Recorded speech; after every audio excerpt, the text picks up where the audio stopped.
집어갑니다. 다 표현 못해도 나 표현하리라. 다 고백 못해도 나 고백하리라. 다 알 수 없어도 나 알아가리라. 다 담지 못해도 나 닮아가리라. 다 표현 못해도 나 표현하리라. 다 고백 못해도 나 고백하리라. 다 알 수 없어도 나 알아가리라. 다 담지 못해도 나 닮아가리라. 그 사랑 얼마나 아름다운지, 그 사랑 얼마나 날 부욕해 하는지, 그 사랑 얼마나 크고 놀라운지를, 그 사랑 얼마나 나를 감격하게 하는지,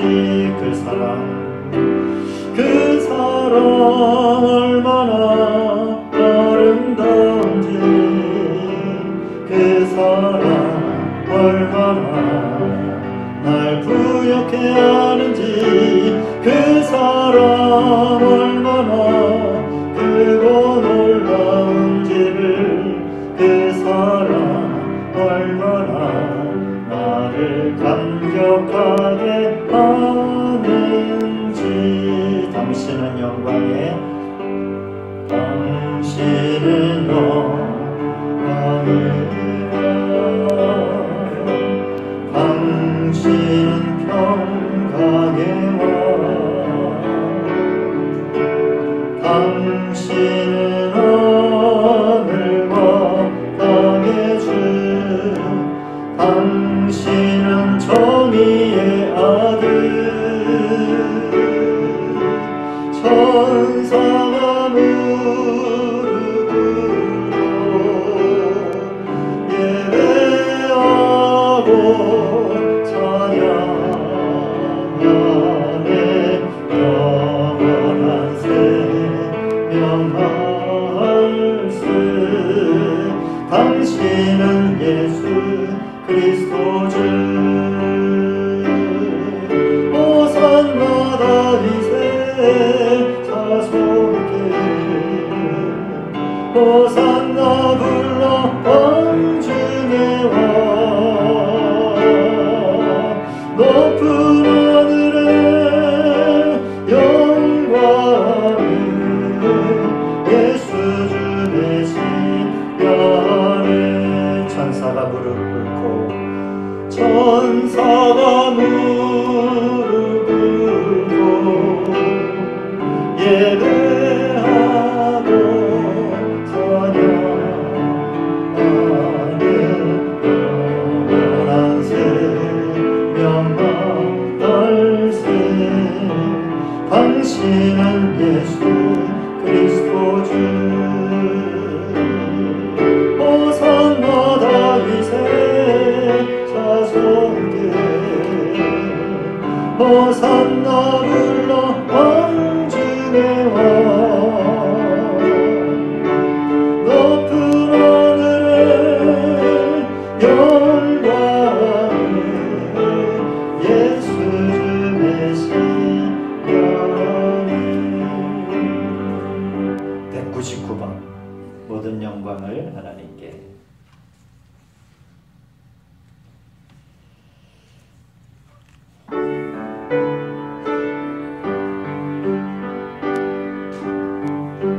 모든 영광을 하나님께,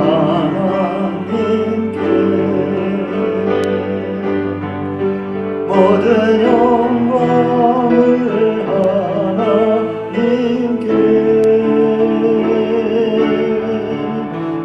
원망과 뜻하에 주 사모합니다.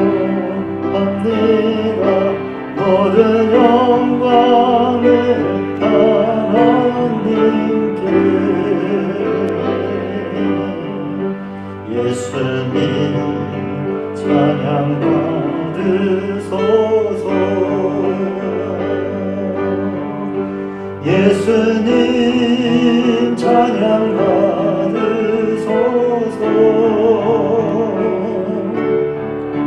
제사했네 우리의 성령 주셨네.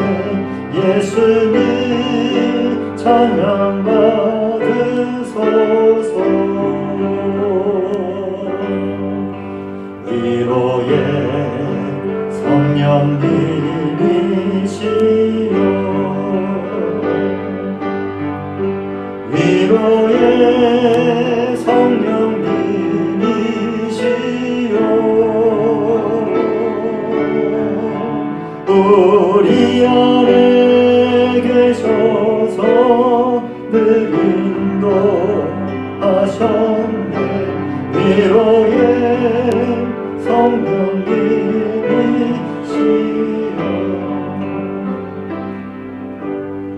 기도하시겠습니다. 하나님, 우리에게 너희가 누구의 죄든지 사하면 사하여질 것이요 누구의 죄든지 그대로 두면 그대로 있으리라 그렇게 말씀하시면서 우리에게 또한 형제의 죄 사함의 권세를 허락하여 주셔서 감사를 드립니다.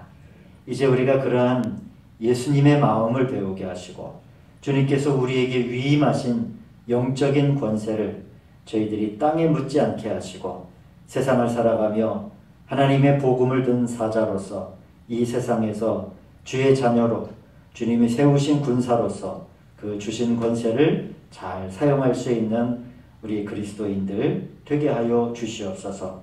또한 이 교회에 하나님이 주신 권세와 능력이 있는 줄로 믿습니다. 생명나무 교회가 하나님이 이 세상을 치유하는 교회가 되게 하여 주시옵시고 하나님의 길을 평탄케 하는 데 쓰임받는 복된 교회와 또 우리 교회 안에 사랑하는 성도님들이 되게 하여 주시옵소서. 오늘도 귀한 말씀을 듣습니다. 이 말씀을 통해 우리들의 마음이 더욱더 새롭게 하여 주시옵시고 또한 우리들의 삶의 자리에서 어두움들이 물러가는 역사가 있게 하시며 무너진 것들이 다시 수축되는 온전한 역사를 체험하게 하여 주시옵소서. 우리 주 예수 그리스도의 이름으로 감사드리며 기도하였습니다. 우리 찬양 한 곡만 더 부르시고 말씀 보겠습니다. 146번입니다. 내 주의 은혜 강가로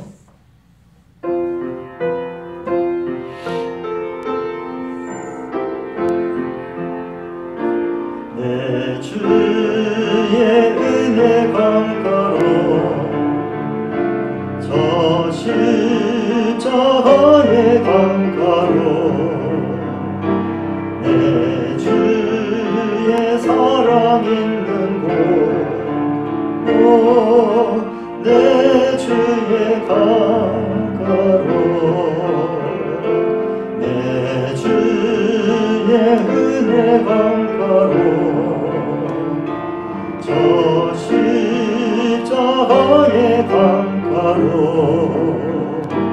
내 주의 사랑 있는 곳 내 주의 강가로 가란 나의 영혼을 생수로 가득 채우소서. 피곤한 내 영혼 위에 내 주의 은혜 강가로 저 십자가의 강가로 내 주의 사랑 있는 곳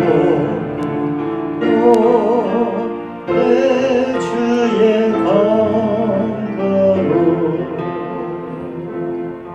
아멘. 갈라디아서 6장 7절 우리 한 절만 읽도록 하겠습니다.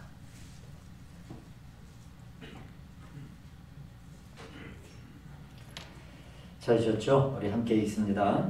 스스로 속이지 말라. 하나님은 업신여김을 받지 아니하시나니 사람이 무엇으로 심든지 그대로 거두리라.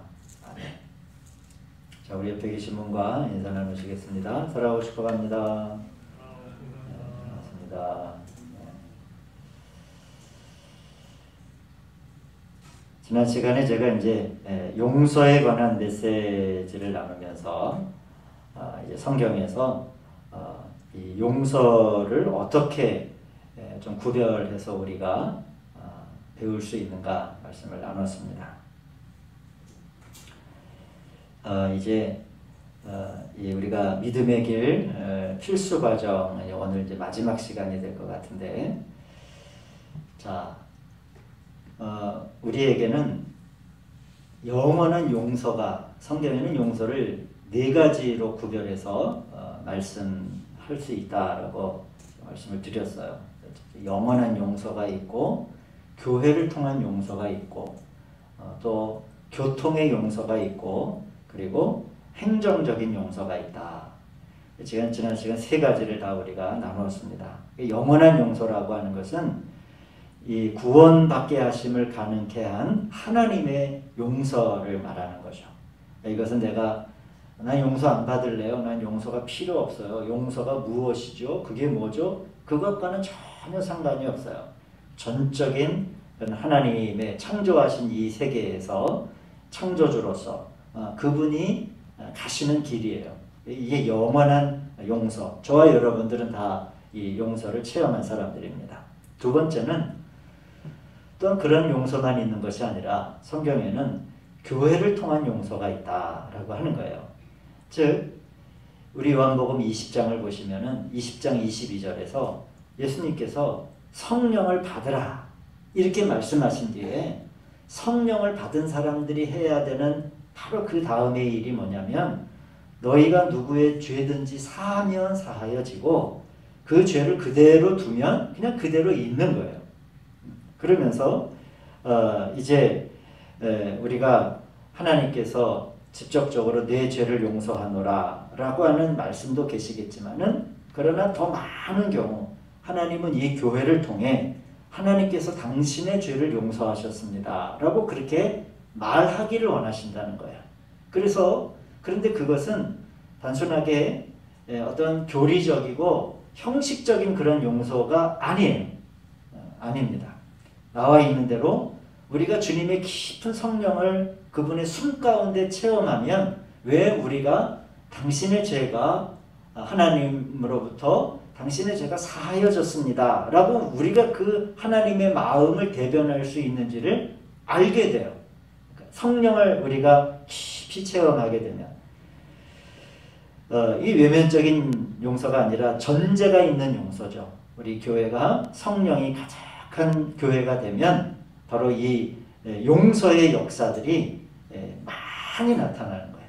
세 번째로는 이런 간접적인 용서가는 하나님이 교회를 그릇으로 그릇으로 삼아 하시고자 하는 일입니다. 그리고 이제 교통의 용서가 있습니다. 교통. 우리 요한일서 1장 7절을 보시면, 하나님께서 빛 가운데 계신 것과 같이 우리가 빛 가운데 살아가면 우리가 그 다음에 뭐가 되는 거예요? 서로 사귐을 가지게 되고, 그리고 그 사귐 뒤에는 어떤 일이 있냐면은 하나님의 아들 예수의 피가 우리를 모든 죄에서 깨끗하게 하셨구나 라고 하는 것을 그 교통 가운데서 느끼는 그런 용서를 말하는 거예요. 그러니까 이것은 우리가 하나님께서 빛 가운데 계신 것과 같이 우리가 빛 가운데 살아가는 거예요. 이 빛은 여러 가지로 표현될 수 있지만은 하나님의 은혜와 임재와 그분의 말씀과 이런 빛 가운데 살아가게 되면 가장 먼저 어떤 일이 일어나냐? 성도 간에 깊은 서로 사귐이 있는 그런 교제들이 나타나게 되고, 그 사귐을 통해서 비로소 뭐가 되어지는 거예요?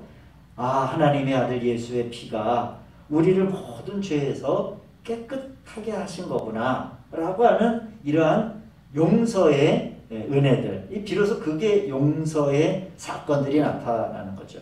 이제 오늘은 이 성경에서 얘기하는 용서의 마지막 네 번째 행정적인 용서예요. 자, 여러분 좀 말이 좀 생소하기도 하고 좀 딱딱하기도 할 텐데 제가 좀 뒤에 이 행정적인 용서라고 하는 게 무엇인지 좀 잘 풀어서 말씀을 드리겠습니다. 이 행정적인 용서를 잘 표현한 신약성경의 구절이 있는데 그게 뭐냐면 마태복음 9장 2절의 말씀이에요. 침상에 누운 중풍병자를 사람들이 데리고 오거늘 예수께서 그들의 믿음을 보시고 중풍병자에게 이르시되 작은 자야 안심하라 네 죄가 사함을 받았느니라 라고 하는 이 구절을 통해서 자 여기서 행정적인 용서라고 하는 건 뭐냐면 하나님께서 일하시는 원칙을 말하는 겁니다. 그러니까 하나님은 여러분 하나님의 존재를 어떻게 표현할 수 있을까요?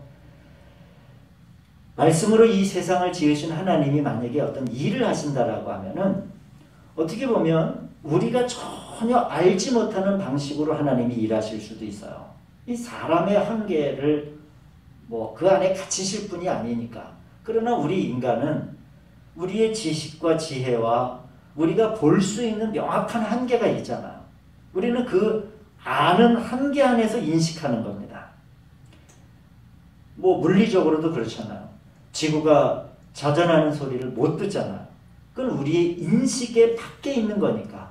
우리는 고요하다라고 하지만 실제로는 그냥 우리가 인식하지 못하는 거 아닙니까? 마찬가지예요. 그래서 그러면 하나님은 하나님대로 일하시고 사람은 사람대로 모르고 살면 그건 하나님이 원하시는 관계가 아니잖아요. 그래서 명확한 한계를 가지고 있는 우리 사람들이 당신의 일하심을 알게 하기 위해서 하나님은 태초에서부터 지금까지 하나님의 행정을 가지고 있다라고 하는 것을 우리가 한번 기억해야 됩니다.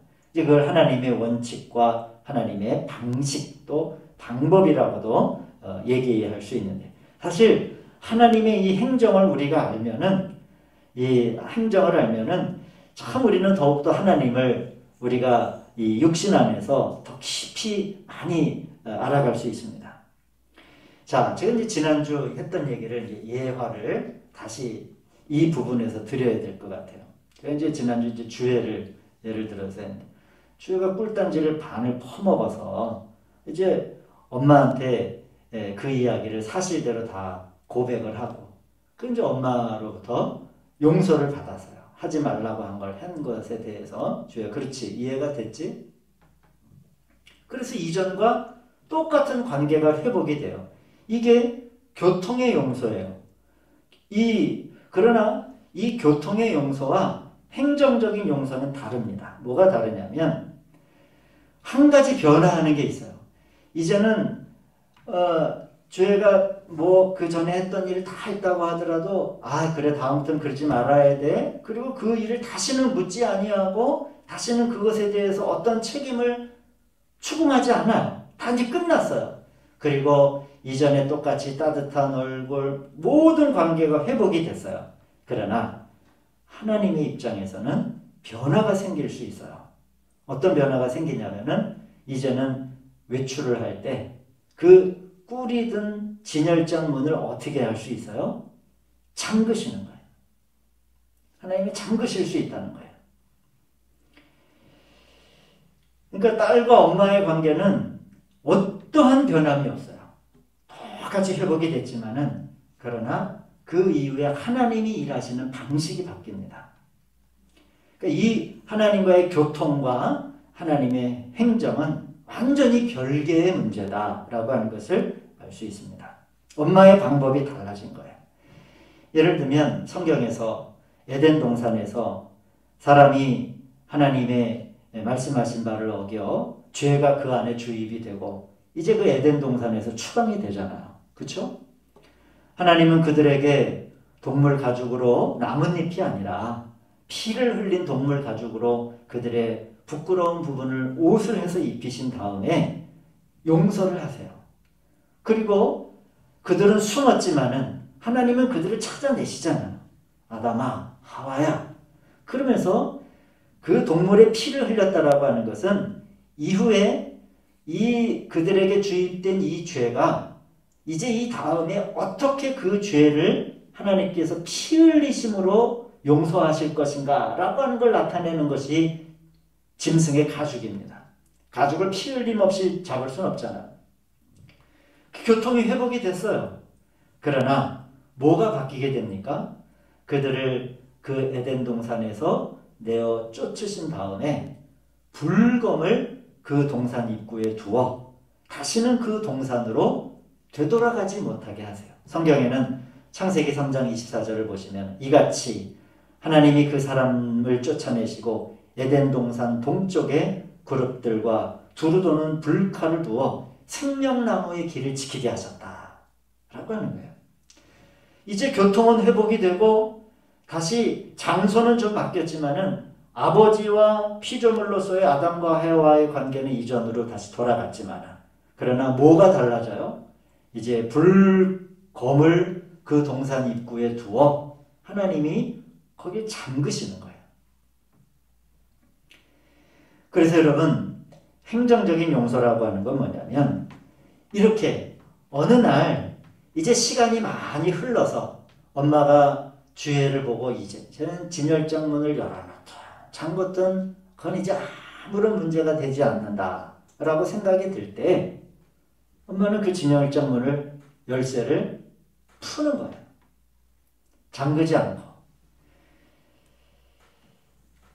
바로 이런 것들을 하나님의 경륜적인 징계라고 할 수 있습니다. 하나님의 거룩한 징계라고 할 수 있어요. 다 모든 교통이 회복이 되었지만 하나님의 행정이 변화된 거예요. 그리고 그 징계의 손을 거두실 때 그것을 우리가 이제 가르쳐 하나님의 행정적인 용서다라고 이야기할 수 있는 겁니다. 이 용서는 앞에 나온 영원한 용서와 교회를 통한 용서와 교통의 용서와는 전혀 다른 차원의 용서를 말하는 거예요.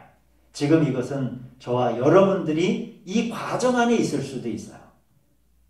여전히 과정 안에 있을 수도 있고 또 어떤 분은 체험상 이런 행정적인 하나님의 용서를 체험하신 분이 있고 아직은 그 용서가 이루어지지 않는 과정 가운데 있을 수 있다라고 하는 겁니다. 그런 면에서 여러분 이 원죄라고 얘기할 수 있는 신학적으로 창세기 첫 부분에 나오는 이 원죄의 자리에서 잠겼던 생명나무에 이르는 길이 여러분 언제 풀리나요? 언제 풀리나요?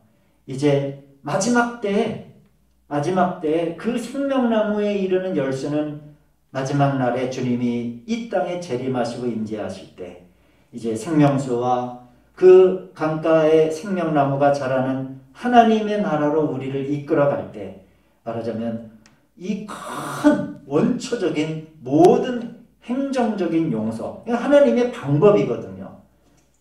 이건 하나님이 지켜오신 거예요. 그렇게 당신의 방법을 세우시고 지켜오신 방식대로 그 생명나무에 이르는 길을 이제 그때 푸시는 것을 우리는 요한계시록의 말씀을 통해서 보게 됩니다. 그러니까 이 교회의 용서와 행정적인 용서는 아주 달라요. 한 가지만 더 예를 들어서 말씀을 드리면 하나님의 행정적인 용서가 이런 거구나 좀 이해가 좀 더 되시라고 한 가지를 좀 더 말씀을 드리면 이런 겁니다. 아주 장난꾸러기 아이가 있어요. 그런데 이 아버지가 장난꾸러기 아이에게 나가서 친구들과 너는 나가서 오후의 시간 나가서 놀도록 허락을 했어요. 그리고 이야기하시기를 6시까지는 집에 돌아와야 된다. 그런데 이 장난꾸러기 아이가 밖에 오후 놀이터에 가가지고 친구들과 아주 크게 싸웠어요. 그 집에 돌아와 그 아이가 싸움에 대해서 자백을 하고 아버지는 다시는 친구들과 싸우지 말 것을 당부하고 부탁을 해요. 그리고 그 다음날 또 역시 오후에 놀이터에 가서 노는 것을 허락을 합니다. 그러나 또 친구하고 싸우는 거예요. 그러면 아버지는 그 다음서부터는 어떤 대책을 세우시는 거예요. 대책을. 매일 죄를 아버지 제가 오늘도 나가서 친구하고 싸웠어요. 와서 죄를 자백하면 아버지는 그 자녀를 내어 쫓으시지 않는단 말이에요. 너 이놈 자식, 너 이제 내 아들 아니야. 이렇게 하는 게 아니에요. 그 죄를 자백하는 아이를 아버지도 매일 용서해 줄 수 있습니다. 그러나 아버지의 일하시는 방식이 달라지는 거겠죠. 오후에 나가 놀도록 허락한 부분에 대해서 이제 어떤 대책을 강구하십니다. 이제 너는 내일 나가서 친구들과 다툼이 있으니 내일부터는 오후 시간에 놀이터에 나가 놀지 못할 것이다. 이 이야기는 뭐냐면 아버지와 아들과의 관계는 교통이 회복이 되었어요. 그렇지만은 이제 놀이터에 나가지 못하도록 징계를 내린 거예요. 그 징계는 유효하다라고 하는 거예요. 사랑하는 성도님들, 우리가 하나님 앞에 나와 매일 우리의 죄를 자백할 때마다 하나님은 결코 우리의 고백과 우리의 자백을 외면하지 않으시는 분인 줄로 믿으시길 바랍니다. 그 사실에는 틀림이 없어요. 그리고 우리와의 교통을 완전하게 회복하세요. 그러나 하나님은 어떨 경우에는, 모든 경우가 그런 건 아니지만 어떤 경우에는 대책을 세우세요. 왜 대책을 세우실까요? 우리를 사랑하시니까. 우리에게 책임을 맡기시기 위해서가 아니라 우리를 사랑하시니까. 그래서 어떤 제한을 두든지 또 어떠한 문을 잠그든지 이것을 우리는 하나님의 경륜적인 징계라고 말할 수 있는 겁니다. 이 손은, 하나님의 이 징계의 손은 쉽게 움직이지는 않으세요. 그러나 또 쉽게 거두지도 않으신다라고 하는 사실을 우리가 기억해야 됩니다. 오늘 우리가 이 갈라디아서 6장 7절의 말씀대로 사람은 어떤 원칙이 있습니까? 하나님을 업신여기지 말아라. 업신여김을 받으시는 분이 아니시다. 이건 뭐냐면 사람이 무엇을 심든지 그대로 거두게 되는 것은 그건 하나님의 행정인 거예요. 하나님의 행정인 거예요. 그러니까 사람이 하나를 그냥 땅에 묻어두고 열을 거두려고 하는 것은 하나님의 행정이 아닌 거예요. 그러한 마음을 갖는 것 자체가 하나님을 업신여긴다라고 성경은 이야기를 하는 겁니다. 사람은 심은 대로 거둔다라고 하는 것은 이 법칙은 사람이 고칠 수가 없어요. 그것은 하나님의 원칙이기 때문에 그래요. 구약성경에서 두 가지만 예를 말씀을 드리고 오늘 이 말씀을 마치고 우리 믿음의 길 필수 과정, 이 모든 과정의 순서를 다 마치도록 하겠습니다. 여러분, 이 구약성경에서 첫 번째 좋은 예가 누구냐면 다윗이에요. 다윗이 이러한 철저하게 하나님의 이 행정에 떨어진 사람이다 라고 하는 것입니다. 자, 그는 두 가지 큰 죄를 짓죠. 대표적으로 간음과 살인죄를 져요. 간음과 살인. 밧세바와 우리야. 이 두 가지를 범죄한 뒤에 여러분 우리 시편 51편을 보시면은 성경에 보면은 그 시편에 대한 해설이 조그맣게 나오지 않습니까? 시편 51편을 보시면은 이렇게 써 있어요. 다윗이 밧세바와 동침한 후 선지자 나단이 그에게 왔을 때라고 그렇게 시편에 설명이 되어 있는데 한번 집에 돌아가셔서 시편 51편을 한번 읽어보시길 바라요. 그가 얼마나 철저하게 하나님께 죄를 자백하고 용서를 구했는가 시편 말씀을 보시면 나와 있습니다. 그리고 하나님과의 교통이 회복이 돼요. 이것은 요한일서 1장 9절의 말씀과 일치합니다. 만일 우리가 우리 죄를 자백하면 그는 미쁘시고 의로우사 우리 죄를 사하시며 우리를 모든 불의에서 깨끗하게 하실 것이요. 이 말씀대로 요한일서 1장 9절의 말씀대로 다윗이 그렇게 침상이 눈물바다가 되도록 하나님 앞에 죄를 자백한 뒤에 하나님께서는 그의 죄를 용서하시고 그를 이제 이새의 뿌리로 하나님께서 세우시는 거예요. 너의 자손을 통해 이제 예수 그리스도의 계보가 되어질 것임을 말씀하시죠. 교통이 회복이 됐어요.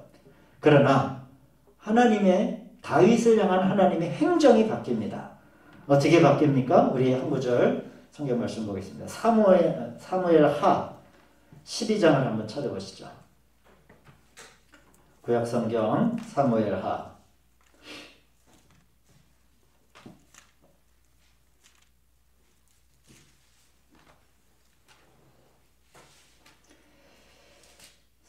12장 13절 한번 보시겠습니까? 예. 다윗이 나단에게 이르되 내가 여호와께 죄를 범하였노라 하매 나단이 다윗에게 말하되 여호와께서도 당신의 죄를 사하셨나니 당신이 죽지 아니하려니와. 이제 그렇게 이제 말을 하죠. 14절. 그러나 이제 어떤 일들이 일어나요. 이 일로 말미암아 여호와의 원수가 크게 비방할 거리를 얻게 하였으니 첫 번째로 당신이 낳은 아이가 반드시 죽을 것이다. 자, 이런 겁니다. 여호와께 범죄하였노라. 그러니까 나단이 하나님의 말을 대변해요. 여호와께서도 당신의 죄를 사하셨다. 그러니 이제 당신이 죽지 않을 것이다. 그러나 그 뒤에 나오는 말씀이 뭐냐면 하나님의 행정이 바뀐 거예요. 다윗을 향한 하나님의 일하시는 원칙이 바뀝니다. 문을 잠가요. 행정적인 손을 드신 거죠. 징계의 손을 드시는 거예요. 그래서 14절 이제 우리아의 잉태한 아이가 죽어요. 그 다음에 당신이 낳은 아이가 반드시 죽으리다 하고 10절을 보시면은 10절 한번 보세요. 이제 내가 나를 업신여기고 햇사람 우리아의 아내를 빼앗아 내 아내로 삼았은즉 칼이 내 집에서 영원토록 떠나지 아니하리라 라고, 또 세 번째로는 11절과 12절을 보시면은 이제 아들 압살롬의 반역, 이 압살롬이 아주 무시무시한 일을 여러분 하지 않습니까? 그 아버지의 그 여러 다른 첩들 아내들과 다 동침을 하고 피바람을 일으키잖아요. 그러한 일들이 있을 것이다 라고 그렇게 이야기를 합니다. 자, 우리는 이 다윗의 이야기를 통해서 교통은 회복이 됩니다. 그러나 하나님의 그 행정적인 손은 계속되는 거예요. 다윗이 죽은 이후에도 계속되는 거예요. 우리가 이 손을 거두게 할 수는 없습니다. 그건 하나님이 거두시는 일이에요. 그러면 또 한 가지 일을 우리가 하나님의 행정적인 용서 안에 이 징계를 볼 수 있는 게 모세와 아론에 관한 이야기도 마찬가지입니다. 모세가 무리바에서 반석을 친 일을 가지고 하나님의 행정적인 손이 모세에게 떨어지죠. 그래서 아론이 죽고 모세는 가나안 땅에 나가 들어가지 못할 것이다. 이 일 뒤에 모세와 하나님과의 관계는 아주 교통의 문제가 없어요. 그러나 하나님의 그 행정은 계속적으로 유지가 되는 거죠. 그럼 이제 우리가 이렇게 말씀을 정리하면서 그러면 하나님의 그 행정적인 그런 징계, 그 행정의 손을 드셨을 때 그러면 우리가 할 수 있는 일은 무엇이 있겠습니까? 라고 한번 우리가 질문을 할 수 있습니다. 어떤 일을 우리가 해야 될까요? 사람이 할 수 있는 일은 하나님의 능력의 손에 우리가 복종하기를 배워야 됩니다. 복종하지 않고 성급하고 속에 어떠한 말들을 가지고 우리가 불평이 있다면 하나님의 그 행정적인 손을 거두시기가 더 어려울 겁니다. 그래서 우리가 이렇게 어떻게 보면 우리가 하나님의 행정을 잘 안다면 기도의 많은 내용이 사실은 달라집니다. 우리가 이렇게 기도할 수 있을 것 같아요. 주님, 이 일은 내가 마땅히 거두어야 할 열매이군요. 또는 주님, 당신의 행하심이 옳습니다. 우리가 이런 기도가 때로는 어떤 하나님의 그 행정적인 경륜적인 징계 앞에서 우리가 이런 기도를 할 수 있을 거예요. 우리의 삶 속에서 최선을 다해 순복하기를 우리가 배워서 이 믿음의 길을 우리가 걷다가 세례로부터 시작해서 이제 한 20개 주제를 쭉 다뤘는데 마지막에 제가 용서에 관한 말씀을 나누는 것은 그렇습니다. 많은 그리스도인들이 이 하나님이 살아계심은 고백을 하는데 살아계신 분은 일하실 거 아니에요. 하나님이 살아만 계시고 우리 삶 속에 자녀가 매일 나가서 놀이터에 가서 싸우고 돌아올 때 그냥 그래 나는 그걸 알고 있어. 그렇게 하실 분이 아니잖아요.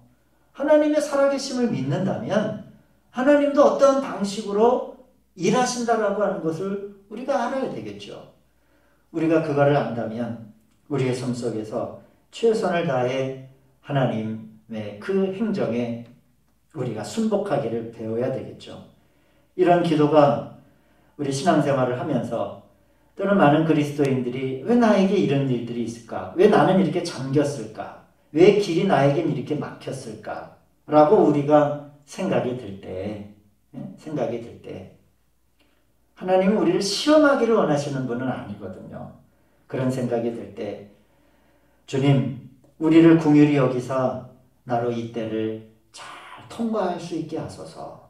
이런 기도가 어쩌면 하나님의 그 행정적인 과정을 빨리 통과하는 그런 기도의 자리가 될 겁니다.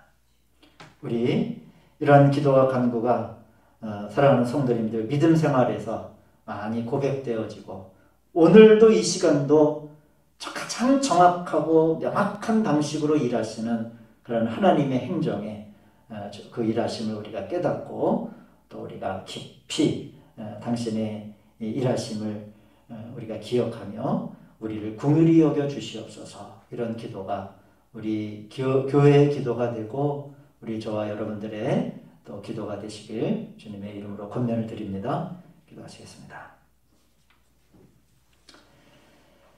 자비로우신 아버지 하나님, 우리가 하나님의 살아계심을 믿고 하나님이 우리 인생 가운데 개입하시고 우리를 이끄시기 위한 당신의 역사가 있는 줄로 믿습니다. 이제 하나님의 말씀을 저희들이 잘 기억하여 이 일이 바로 내가 마땅히 거두어야 할 열매이군요. 주님, 당신의 행하심은 참으로 옳습니다. 그러기에 주님 우리를 긍휼히 여기사 나로 통과할 수 있게 하소서.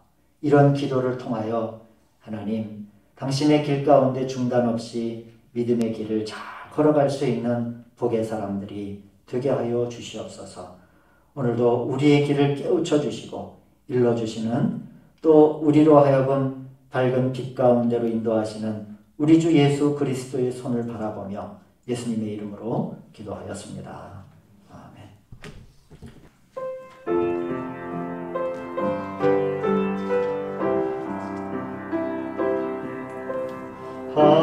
하나님의 음성을 듣고자 기도하며 귀를 기울이고 나의 기도를 들어주신다네. 깊은 언덕이와 수렁에서 들어주시고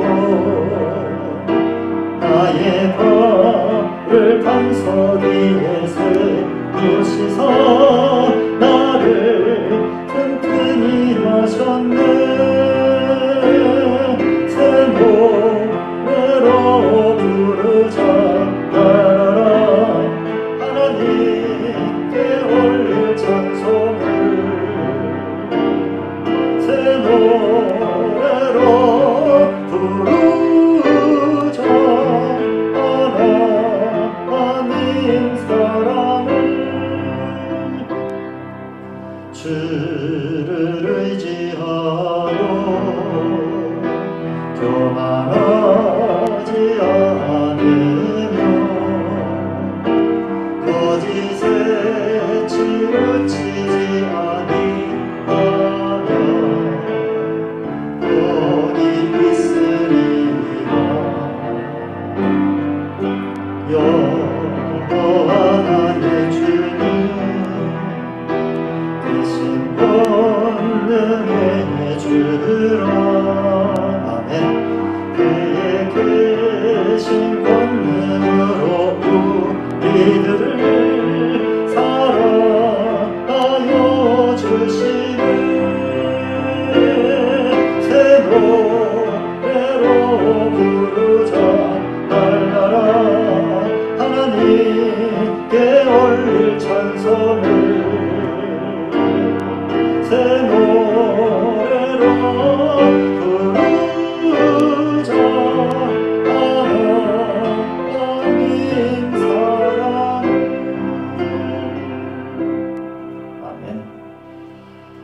하늘에 계신 우리 아버지여, 이름이 거룩히 여김을 받으시오며 나라가 임하옵시며 뜻이 하늘에서 이루어진 것 같이 땅에서도 이루어지이다.